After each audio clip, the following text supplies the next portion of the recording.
बच्चों, तो आज हम लोग एसएस में चैप्टर नंबर 9 कंटिन्यू करें, जो चैप्टर का नाम है fundamental rights, duties and directive principle of state policies. देखो, हमने कल के वीडियो में समझा था ना कि हमारी जो गवर्नमेंट है, हमारा जो कॉन्स्टिट्यूशन बना हुआ है, उनमें हमें कुछ राइट्स दिए हुए हैं, हमें कुछ हक दिए हुए हैं, कुछ फ्रीडम दिया हुआ है कि हम लोग हमारे देश में उन राइट्स के अकॉर्डिंग आज़ादी से रह सकते हैं, आराम से रह सकते हैं। ऐसे राइट्स हमें दिए हुए हैं ना, कि जिनमें 6 राइट्स थे जो हमने आगे की वीडियो में समझे थे। अब कि जहाँ पर भी राइट्स आते हैं ना, तो उन राइट्स के सामने ड्यूटीज़ भी हमेशा आती है। कि हमारे कॉन्स्टिट्यूशन में अगर हमें राइट्स मिले हुए हैं ना, तो उसके सामने कुछ ड्यूटीज़ भी हैं। ड्यूटीज़ मतलब क्या कहते हैं? ड्यूटीज़ मतलब कहते हैं कि हमारा फ़र्ज, कि हमें हमारे देश के लिए क्या करना है। देखो, कहीं पर भी हो, कोई भी, भले आप घर पे भी रहते हो ना, स्कूल में भी जाते हो ना, कोई काम भी करते हो ना, तो उसमें हमेशा आपको कुछ राइट्स भी मिलते हैं, तो कुछ ड्यूटीज़ भी होती हैं। ठीक है, राइट्स है ना, आपको सामने से मिलते हैं कि लो भाई, ये चीज़ें आपके लिए हैं, आप लोग ऐसा कर सकते हो, ये हक आपको सामने से मिलते हैं। लेकिन ड्यूटीज़ ड्यूटीज़ आपको खुद सोच समझ कर निभानी होती है।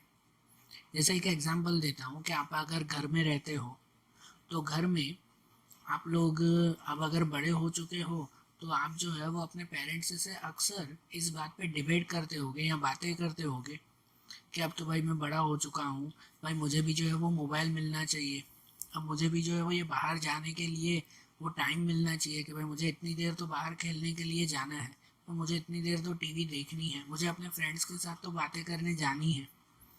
आप बोलते होगे ना पेरेंट्स से, काफ़ी बार ऐसा बोलते होगे। ये आप क्या करते हो पता है? ये आप अपना हक मांगते हो। नहीं भाई, मेरा हक है, मुझे अपना मोबाइल मिलना चाहिए, भाई मेरा हक है कि मुझे रोज़ 2 घंटे खेलने भी जाना चाहिए। ये आप अपना राइट्स मांगते हो, और आपके पेरेंट्स आपको वो राइट देते हैं कि हाँ भाई चलो ठीक है, रोज़ भले थोड़ी देर खेलने जाना, हाँ भाई ठीक है, आप जो है वो अपना नया मोबाइल ले लो। आपके पेरेंट्स आपको सब चीज़ें देते हैं, ये आपको आपके राइट्स मिलते हैं, कि आपके हक हैं। एग्जाम्पल जस्ट दे रहा हूँ, आपके हक हैं वो आपको मिले। लेकिन उसके सामने आपकी ड्यूटीज़ भी तो होती है। आपके पेरेंट्स भले आपको नहीं बोलते, लेकिन आपकी ड्यूटीज़ भी तो है। कि आपकी ड्यूटीज़ क्या, आपका फ़र्ज क्या? तो आपका फ़र्ज ये कि आप लोग अपने घर में अच्छी तरह से रहो, अपने बड़ों के साथ अच्छा बिहेव करो। इवन कि आप अगर पढ़ाई कर रहे हो, आपके पेरेंट्स आपके लिए सब फैसिलिटीज़ दे रहे हैं, कि आपका हक है कि आपको मोबाइल मिले, ये चीज़ मिले, वो चीज़ मिले, तो आपके पेरेंट्स आपको सब ला कर दे रहे हैं। तो फिर आपकी ड्यूटी, आपका फ़र्ज बनता है ना कि आप पेरेंट्स के लिए अच्छी पढ़ाई करके उन्हें अच्छे मार्क्स ला के दिखाओ, कि आपने मुझे इतना कुछ दिया है तो मैं भी आपको अच्छे मार्क्स ला के दिखाऊंगा। ये आपकी ड्यूटी बनती है कि नहीं? है कि नहीं? जहाँ पर भी राइट्स होते हैं ना, तो वहाँ पर ड्यूटीज़ होती ही होती हैं। ड्यूटीज़ के बिना राइट्स कोई काम के नहीं है। इवन ऐसा माना जाता है कि राइट्स से पहले ड्यूटीज़ आनी चाहिए। आपको कुछ मिले उससे पहले आपको अपना फ़र्ज तो चुकाना है ना। आप पहले घर वालों को अच्छा काम करके दिखाओ, अच्छा बिहेव करके दिखाओ, सही तरह से रह के दिखाओ, अच्छे मार्क्स ला के दिखाओ, तो आपके पेरेंट्स आपको खुद सामने से चीज़ें देंगे। आप अपनी ड्यूटीज़ पूरी करोगे तो आपको आपके राइट्स खुद ब खुद मिल जाएंगे। है कि नहीं? तो ये तो घर की बात हुई, जस्ट एग्जाम्पल दिया मैंने आपको। तो ऐसे ही देश के लिए हम लोग हमेशा हमारे देश के लिए ये कहते रहते हैं कि भाई हमारे देश ने हमें क्या दिया है, वो हमारे लिए क्या कर रहा है, कि हमारे देश को हमारे लिए ये करना चाहिए, वो करना चाहिए, ऐसा करना चाहिए, वैसा करना चाहिए। ऐसा सब हम लोग हमेशा बोलते रहते हैं, बरोबर। लेकिन कभी ये सोचा है कि हमने हमारे देश के लिए क्या किया? हमने हमारी ड्यूटीज़ पूरी की कि नहीं की? कि हमने हमारे देश के लिए अपना क्या फ़र्ज निभाया, वो कभी सोचा है? कभी नहीं सोचा ना। हम अपने फ़र्ज के बारे में तो कभी सोचते ही नहीं है। बस खाली यही सोचते रहते हैं कि हमारा देश हमारे लिए क्या कर रहा है, सरकार ने हमें ये नहीं दिया, सरकार ने हमें वो नहीं दिया। लेकिन हमने सरकार को क्या दिया, हमने क्या किया, वो तो हम कभी सोचते ही नहीं ना। तो अब हमें वो सोचना है। अब यहाँ ये भी चीज़ ध्यान देना कि हम लोग फिर ये बोलते हैं कि भाई सरकार तो भाई हमसे पैसे लूटती है, कि भाई हम लोग हमारी ड्यूटीज़ निभाएं, मतलब सरकार को इतने सारे पैसे देने होंगे, या ये करना होगा, वो करना होगा। कुछ भी नहीं करना होगा। हमारे कॉन्स्टिट्यूशन में जो हमारी फंडामेंटल ड्यूटीज़ लिखी गई है ना, जिन ड्यूटीज़ में एकदम सिंपल बातें लिखी गई है, कोई सरकार हमसे पैसे नहीं मांग रही है, कोई सरकार हमसे जो है वो ये अपने अपने हमारी लाइफ नहीं मांग रही है कि आकर जो है वो अपनी ज़िंदगी हमारे नाम पे कर दो या हमारे लिए ये सब काम करो, नहीं। सरकार सबसे सिंपल बातें हमसे कहती है कि बस ये चीज़ें खाली फॉलो करो और कुछ भी नहीं। तो वो कौन सी चीज़ें हैं, क्या ड्यूटीज़ है हमारे कॉन्स्टिट्यूशन में, हमारे लिए कौन सी ड्यूटीज़ हैं। और आप लोग ये ड्यूटीज़ पढ़ते वक्त चेक करना कि क्या हम लोग हमारे देश के लिए ये ड्यूटीज़ पूरी कर रहे हैं कि नहीं कर रहे हैं, ये चीज़ें समझना। तो हम लोग अब हमारी फंडामेंटल ड्यूटीज़ समझें। हमारी फंडामेंटल ड्यूटीज़ वो 11 ड्यूटीज़ हैं, सिर्फ 11 ड्यूटीज़, जिनमें देखो सबसे पहली ड्यूटी क्या लिखी गई है, मैं रीड कर रहा हूँ और ध्यान से समझना। सबसे पहली ड्यूटी लिखी गई है, to abide by constitution and respect it ideals and institution, the national flag and national anthem. सबसे पहली ड्यूटी क्या है पता है, कि गवर्नमेंट जो कुछ भी करे ना, या गवर्नमेंट की जो हमारे कंट्री की जो मेन चीज़ें हैं, तो उन्हें सिर्फ रिस्पेक्ट करो, हमारे कॉन्स्टिट्यूशन की रिस्पेक्ट करो। जो हमारा कॉन्स्टिट्यूशन बनने में 3 साल लगे थे, हमने आगे के चैप्टर में देखा था, जो दुनिया का सबसे बड़ा कॉन्स्टिट्यूशन है, तो इस कॉन्स्टिट्यूशन की रिस्पेक्ट करो कि हमारे गवर्नमेंट ने इतनी अच्छी कॉन्स्टिट्यूशन बनाई है। हमारा नेशनल फ्लैग, हमारी नेशनल एंथम, इनकी रिस्पेक्ट करो कि कहीं पर नेशनल फ्लैग देखो तो एक बार जो है वो ये सैल्यूट किया करो, कहीं नेशनल एंथम सुनो तो 52 सेकेंड के लिए, हमारी नेशनल एंथम इससे बड़ी नहीं है, 1 मिनट की समझो हमारी नेशनल एंथम। तो कहीं पे नेशनल एंथम चल रही हो ना, जन गण मन कहीं चल रहा हो ना, तो 1 मिनट के लिए खाली सीधे खड़े रह जाया करो। ये सिर्फ रिस्पेक्ट करना हुआ कि हमारे लॉज, हमारे जो आइडियल्स हैं उनकी रिस्पेक्ट करो, कि हमारी गवर्नमेंट मानती है सेक्युलरिज्म में, हमारी गवर्नमेंट जो है वो मानती है कि हमारी कंट्री डेमोक्रेटिक कंट्री है, तो इन सब चीज़ों की रिस्पेक्ट करो जो गवर्नमेंट मानती है उन्हें। ठीक है, गवर्नमेंट ने अगर जो है वो कोई लॉज बनाए हैं तो उन लॉज की रिस्पेक्ट करो। गवर्नमेंट ने जो है वो क्या कहते हैं, ट्रैफिक के नियम बनाए, जस्ट एग्जांपल, कि अगर ट्रैफिक के नियम बनाए हैं कि यहाँ से भाई रॉन्ग साइड से नहीं जाना है, या कोई भी कि भाई जो है वो इस तरह से गाड़ी नहीं चलानी है, तो वहाँ पर अपनी होशियारी दिखाकर, नहीं देखो मैं तो रॉन्ग साइड से चल रहा हूँ, नहीं देखो मैंने तो भाई इतनी स्पीड से मैं तो गाड़ी चला रहा हूँ, देखता हूँ क्या आती है पुलिस फिर, तो ये गलत है, ये चीज़ें नहीं करनी चाहिए। हमारी ड्यूटी, हमारा फ़र्ज क्या है पता है, कि इन चीज़ों का रिस्पेक्ट करो। देखो मैं फिर से बोल रहा हूँ, सरकार कोई पैसे नहीं मांग रही है, पहले तो सिर्फ क्या मांगा कि सिर्फ इन चीज़ों का रिस्पेक्ट करो आप लोग। दूसरी duty, to cherish and follow the noble ideals which inspire and national struggle for freedom.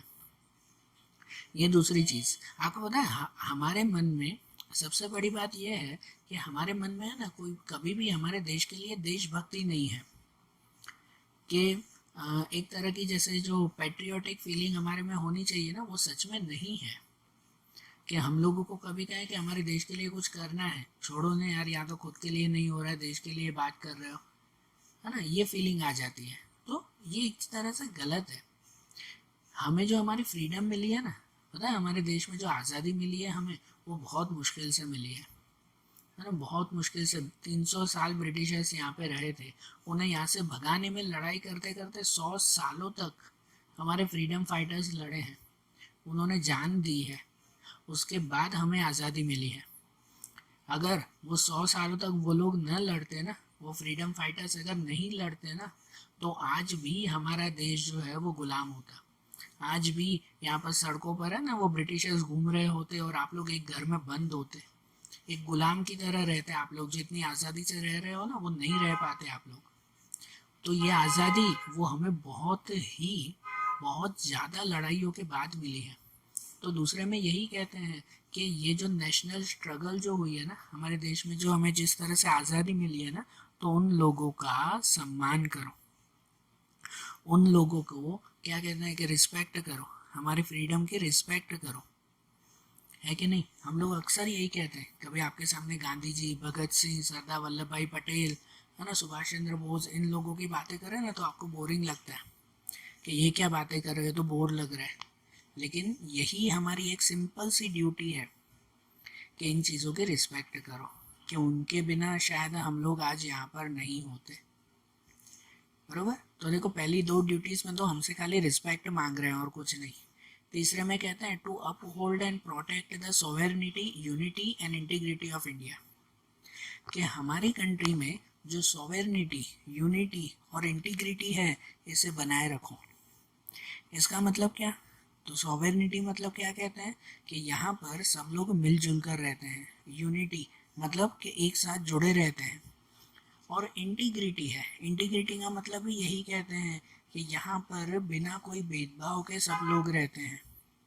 तो इन चीज़ों को प्रोटेक्ट करना चाहिए, मतलब जितना हो सके दूसरों के साथ भेदभाव से मत रहो। जो कहते हैं ना, ये दंगे फसाद नहीं करते, कभी हिंदू मुसलमान आपस में झगड़ते हैं या कभी कोई दो हिंदू हिंदू झगड़ते हैं या और कोई, तो ये चीज़ें मत करो। वो ये कह रहे हैं कि इन चीज़ों की प्रोटेक्शन करो, कि हमारा देश वो दुनिया का सबसे महान देशों में से एक है। तो उन चीज़ों की रिस्पेक्ट करके, उस महानता की रिस्पेक्ट करके जितना हो सके एक दूसरे के साथ मिलजुल के रहो, झगड़ा मत करो, किसी के साथ लड़ाइयाँ मत करो। ये हमारी ड्यूटी है। नंबर 4 में कहते हैं to defend the country and render national service when called upon to do so. To defend the country, कि हमारे देश को बचाने के लिए जब भी जरूर हो ना तो हमेशा आगे रहो। To defend the country and render national service, कहते हैं ना कभी भी देश सेवा का काम आए। व्हेन कॉल्ड अपॉन मतलब जब आपको बुलाया जाए तो हमेशा आगे रहो। कि कभी अगर बाय चांस, आप इमेजिन ही करो ना, कि कभी अगर बाय चांस हमें ये ज़रूर पड़ जाए कि सरकार आकर हमें बोले कि आपको तो जो है वो हर किसी को सेना में जुड़ना है या देश के लिए कुछ ना कुछ करना है, भाई सब आगे आओ, तो आप लोग आगे जाओगे? शायद नहीं। आप लोग तो यही कहोगे ना कि छोड़ो ना यार, सरकार तो कुछ करती नहीं है, हम क्या करें हमारे देश के लिए। तो ये चीज़ गलत है। अपने मन में हमेशा देशभक्ति रखो, कि जब भी देश के खिलाफ अगर लड़ने का, देश के लिए, खिलाफ नहीं देश के लिए अगर लड़ने का मौका मिले ना तो हमेशा तैयार रहो। कि अगर बाय चांस कभी ज़रूर पड़े ना, कि जहाँ पर बोला जा रहा है कि नहीं चलो अब हमारे देश के लिए कुछ करना है, तो हमेशा तैयार रहो कि हाँ चलो हम देश के लिए ये करेंगे। ठीक है। तो इसीलिए देश सेवा के लिए हमेशा तैयार रहा करो, हमेशा देशभक्ति अपने मन में रखा करो, ये हमारी ड्यूटी है। उसके बाद कहते हैं कि to promote harmony and the spirit of common brotherhood amongst all the people of India, transcending religious, linguistic and regional और sectional diversities, to renounce practice डेरोग्रेटरी to the dignity of women. तो ये duty में भी क्या कहते हैं कि आप लोग हमारे देश में हमेशा हार्मनी से रहो, मतलब सुख शांति से रहो, हमेशा सबके साथ ब्रदरहुड से रहो, मतलब भाईचारे से रहो, जो पहले भी बताया किसी से लड़ाई झगड़ा नहीं, कभी कोई भी तरह के रिलीजन, लिंग्विस्टिक मतलब लैंग्वेज के अकॉर्डिंग, रीजनल मतलब प्लेस के अकॉर्डिंग कभी भी डाइवर्सिटीज, कभी भी भेदभाव मत करो कि ये तो ये रिलीजन का है इससे हम बात नहीं करेंगे, ये तो ये भाषा बोलता है उससे हम बात नहीं करेंगे। आपके स्कूल में बहुत बार होता है बेटा, आप लोग जो भी स्कूल में पढ़ते हो ना, तो उसमें आप बच्चे ही ये चीज़ें जो है वो अपने माइंड में न जाने कहाँ से भरते हो कि ये तो दूसरी भाषा बोलने वाला है ना। सब जो है वो ये एक भाषा बोल रहा है, हिंदी बोल रहा हो, उसके बीच में अगर कोई मराठी हो, अगर कोई सिंधी हो, अगर कोई दूसरा हो, तो उनके साथ आप लोग बिहेव करते हो ऐसा कि ये तो मराठी बोलने वाला है, ये तो अलग है, ये तो सिंधी बोलने वाला है, ये तो अलग है, ऐसा आप लोग बिहेव करते हो। ये गलत है, बहुत बड़ी गलती है ये। आप लोग जब छोटे स्कूल में अगर ऐसा बिहेव करते हो ना, तो बड़े होकर तो आपके माइंड में बहुत कचरा भर जाएगा। तो ये भेदभाव मत करो, कोई रीजनल के हिसाब से मतलब प्लेस के हिसाब से कि ये तो उस प्लेस पे रहता है, मैं तो यहाँ रहता हूँ, मैं तो उस एरिया के लोगों से मैं तो बात नहीं करूँगा, ऐसा भेदभाव नहीं। और जितना हो सके यहाँ के चिल्ड्रंस, यहाँ के वीमेंस की रिस्पेक्ट करो, वुमेंस की हमेशा रिस्पेक्ट करते रहो, ये हमारी ड्यूटीज़ है। देखो कितनी सिंपल ड्यूटीज़ है, कोई हमसे पैसे मांग रहे हैं, गवर्नमेंट कुछ करने के लिए कह रही है, बस कि यहाँ पर रूल्स रेगुलेशन के साथ रिस्पेक्ट के साथ रहो, बस इतनी हमारी ड्यूटीज़ है। आगे कहते हैं to value and preserve the rich heritage of composite culture. पता है हमारे देश का हेरिटेज, हमारे देश का कल्चर वो बहुत बड़ा है। हेरिटेज किसे कहते हैं? हेरिटेज मतलब हमारी विरासत। हमारे देश में, आपको सिंपल में समझाऊं तो हमारे देश में हर सिटी में पुराने ज़माने की बहुत सारी चीज़ें हैं, हेरिटेज आए हुए हैं। सबसे बड़ा एग्जांपल आपको पता है, जैसे कि ताजमहल है ना, आगरा में ताजमहल इतने जो है वो ये पुराने जमाने का है। सही बात। इवन ये तो एक हुई ना, ऐसे आप कोई भी सिटी में जाओ ना, हर सिटी में ऐसी पुरानी पुरानी चीज़ें आई हुई हैं। हमारा अहमदाबाद में देखो कि अहमदाबाद में कितने सारे जो है वो ये ऐसे प्लेसेस हैं, ऐसे हेरिटेज प्लेसेस हैं, है ना, काकरिया तालाब, सीदी सैयद की जाली, कि इतने सारे जो है वो मस्जिद आए हुए हैं। ये कितने सारे हेरिटेज प्लेसेस हैं। सूरत में देखो तो सूरत में आए हुए म्यूजियम्स, सूरत में आया हुआ जो है वो अंग्रेज़ों का सबसे पहला किला, ये सब हेरिटेज। ठीक है, तो ऐसा हर सिटी में है, कोई सिटी बाकी नहीं है हमारे इंडिया की। तो ये कहते हैं कि इन चीज़ों की वैल्यू समझो और उन्हें प्रिजर्व करो, उन्हें संभाल के रखो, उन्हें नुकसान मत पहुंचाओ। लोग क्या करते हैं पता है, ऐसी पुरानी जगह पर म्यूज़ियम या कोई ऐसे पुराने महल में या ऐसी जगह पर घूमने जाते हैं ना, फिर उनकी दीवारों को ख़राब करते हैं, वहाँ कचरा फैलाते हैं और गंदगी करते रहते हैं। ये हमारे इंडिया के लोग। तो ये नहीं करना चाहिए। हमारी ड्यूटी है कि इन चीज़ों को प्रिजर्व करो, इनकी वैल्यू समझो कि इतनी महानता से, इतनी मेहनत से ये चीज़ें बनी हैं, कोई जो है वो आसानी से नहीं। आपको खाली बोला जाए कि जाओ भाई एक राजा के महल की तरह आप एक महल तो बना के दिखाओ, करो तो सही, इतने पैसे कमा के दिखाओ, चलो कि यहाँ तो फिर जो है वो इतना महल बना के दिखाओ, करके कर सकोगे आप ऐसा? नहीं ना। ये हमारे भारत देश की शान है ये चीज़ें, तो इनकी वैल्यू समझो। काफ़ी लोग तो ऐसा कहते हैं कि इतने बड़े ताजमहल की क्या जरूरत है, इससे अच्छा उस ताजमहल को तोड़कर उसकी जगह होटल बना दो ना, है ना। ये तो ताजमहल तो इतना पुराना राजा महाराजाओं के ज़माने का है, वो राजा तो कब का मर गया, तो अब ये ताजमहल क्यों रखा है, उसे तोड़ दो भले। ये दूसरा महल क्यों रखे हैं, उसे तोड़ दो, उसकी जगह दूसरा बनाओ, ऐसे भी कहने वाले लोग हैं। तो बताओ, ये कोई बात हुई? हमारी ये ड्यूटी है, हमारे कॉन्स्टिट्यूशन में लिखा हुआ है, ये ड्यूटीज़ हैं कि इन चीज़ों की रिस्पेक्ट समझो और इन्हें इन्हें जो है वो ये संभालो, बरोबर। उसके बाद की एक ड्यूटी आती है, वो आती है to protect and improve the natural environment including forest, lakes, river, wild life and have compensation for living creatures. तो ये ड्यूटी में कहते हैं कि हमारा जो नेचुरल इन्वायरमेंट है ना, उन्हें प्रोटेक्ट करने का काम करो, उन्हें संभालो, हमारे इन्वायरमेंट को ख़राब मत करो। कि हमारा जो इन्वायरमेंट है उन्हें अगर हम पॉल्यूट करेंगे, ख़राब करेंगे, जो फॉरेस्ट, लेक, रिवर, तो उसका नुकसान भी किसे भुगतना पड़ेगा, हमें ही ना। तो हो सके तो उन्हें पॉल्यूट मत करो, ख़राब मत करो। कैसे कोई नदियों में जाते हैं तो वहीं कचरा फेंकते हैं, या वहाँ रास्तों में कचरा फेंकते हैं, कहीं फॉरेस्ट घूमने जाएंगे तो क्या कहते हैं कि प्लास्टिक के पैकेट्स और जो है वो ये दूसरी चीज़ें यहाँ वहाँ कचरे की तरफ फेंकते जाएंगे, ये नहीं करना है। And to have compensation for living creatures, कि हो जो हमारे लिविंग क्रिएचर्स हैं, कोई भी लिविंग एनिमल, कोई भी तरह के एनिमल्स, उन्हें उनके साथ कंपेंसेशन के साथ, उनके साथ भी प्यार से रहना चाहिए।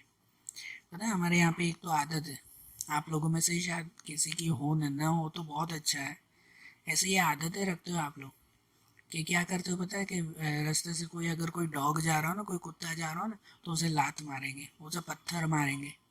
क्यों? वो कुछ कर रहा है आपको। होती है ना आदत ऐसी कि कहीं पर कोई दूसरा एनिमल देखेंगे ना तो उन्हें पत्थर मारेंगे। कहीं पे आपके घर के बाहर ही एक छोटा सा बर्ड बैठा होगा ना, तो जानबूझकर उसे जो है वो हाथ मारकर उड़ाएंगे, है ना, हट हट करते हुए उसे उड़ाएंगे। ऐसा करते हो तो ये कोई आपका बिहेवियर होता है? सबसे बुरा बिहेवियर है ये। तो कहते हैं कि लिविंग क्रिएचर्स के साथ कंपेंसेशन के साथ रहना चाहिए, प्यार से मिलजुल के रहो, है ना। वो भी तो लिविंग क्रिएचर्स ही है ना, वो भी तो लिविंग थिंग है हमारी तरह।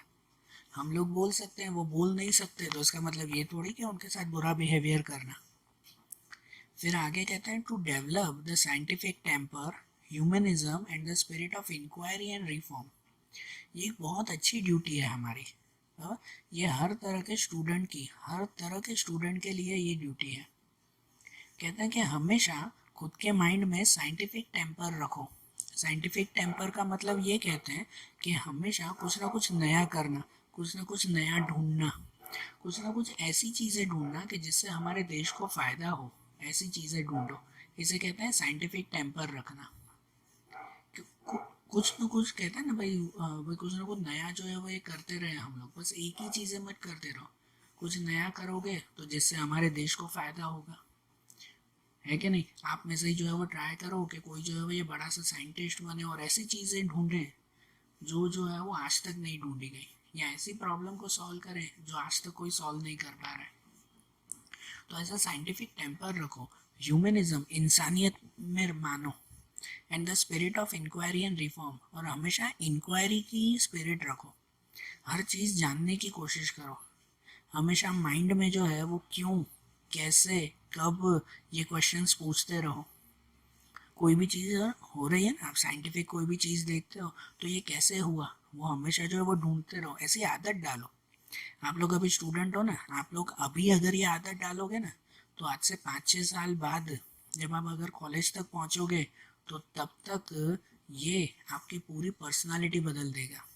लिटरली बोल रहा हूँ, आपकी पूरी पर्सनालिटी बदल जाएगी कि अगर अभी से आप लोग ये खाली आदत डाल रहे हो कि हर चीज़ में इंक्वायरी करना। इंक्वायरी करना मतलब कि भाई क्या कहते हैं कि नॉलेज लेते रहना, ये चीज़ कैसे हो रही है, क्यों हो रही है। और ध्यान दो, मैं चीज़ों में बोल रहा हूँ, लोगों में नहीं। भाई हमारे दोस्त वो उससे क्यों झगड़ा, वो उससे जो है वो ये क्यों उसके साथ घूम रहा है कि नहीं। आप लोग ऐसी इंक्वायरी निकालते रहते हो, ऐसी इंक्वायरी नहीं ढूंढते। आप कोई साइंटिफिक चीज़ें ढूंढा करो कि कभी जो है वो बाहर बारिश हो रही है तो बारिश देखकर जो है वो एक बार सोचा करो कि ये बारिश एक्चुअली क्यों होती है, कैसे होती है। अगर न पता हो तो आपके हाथ में सबसे बड़ा हथियार है ये आपका mobile. On the spot Google करो जो भी माइंड में क्वेश्चन है और जो है वो उसकी नॉलेज लो कि बाहर जो है वो इतनी ज़ोर से बिजली चमकती हुई दिखाई देती है बारिश के मौसम में, क्यों ऐसा। हुँ? तो ऐसा क्यों, कैसे हो रहा है ये, कब हुआ था ये, उसके बारे में हमेशा नॉलेज लेते रहो।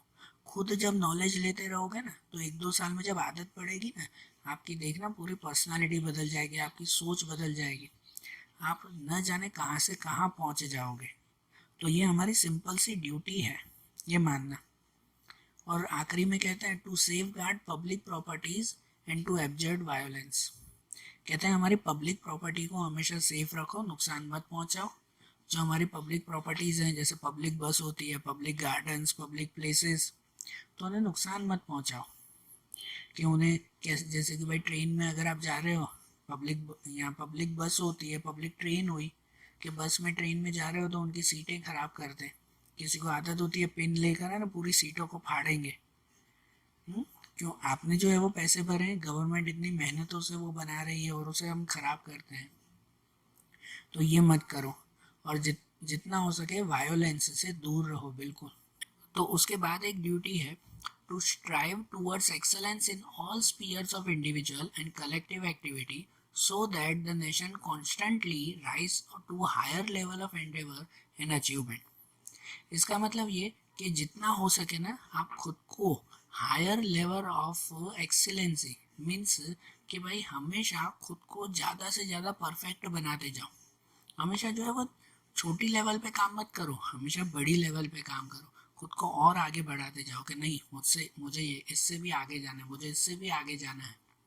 ऐसे खुद को हमेशा आगे बढ़ाते जाओ कि जब आप ऐसा काम करोगे ना, खुद को हमेशा आगे बढ़ाते रहोगे ना, तो जिससे आपको तो फ़ायदा होगा ही होगा और उससे पूरी कंट्री को भी फ़ायदा होगा। पूरी कंट्री भी जो है वो क्या कहते हैं कि भाई प्रोग्रेस करेगी, पूरी कंट्री भी वो आगे बढ़ेगी।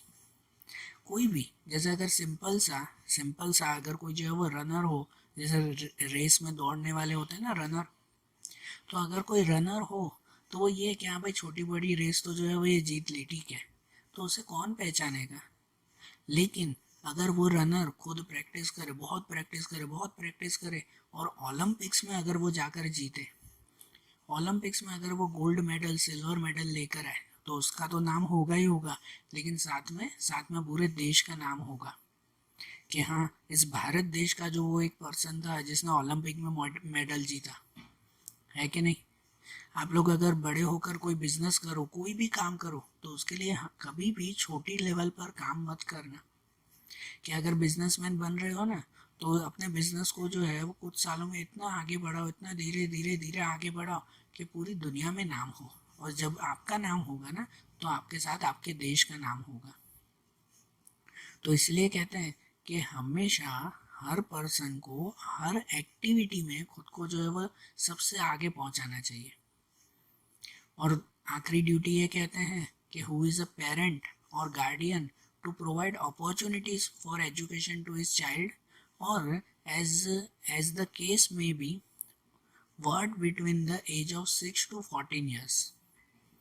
तो ये क्या कहते हैं कि कोई भी पेरेंट या तो कोई भी गार्डियन हो ना, जैसे कोई भी बच्चों के जैसे पेरेंट्स हुए हैं, गार्डियन उन्हें संभालने वाले, तो उनके लिए ये आखिरी ड्यूटी आती है कि वो अपने चाइल्ड को जो है वो हमेशा एजुकेशन की अपॉर्चुनिटीज़ दे।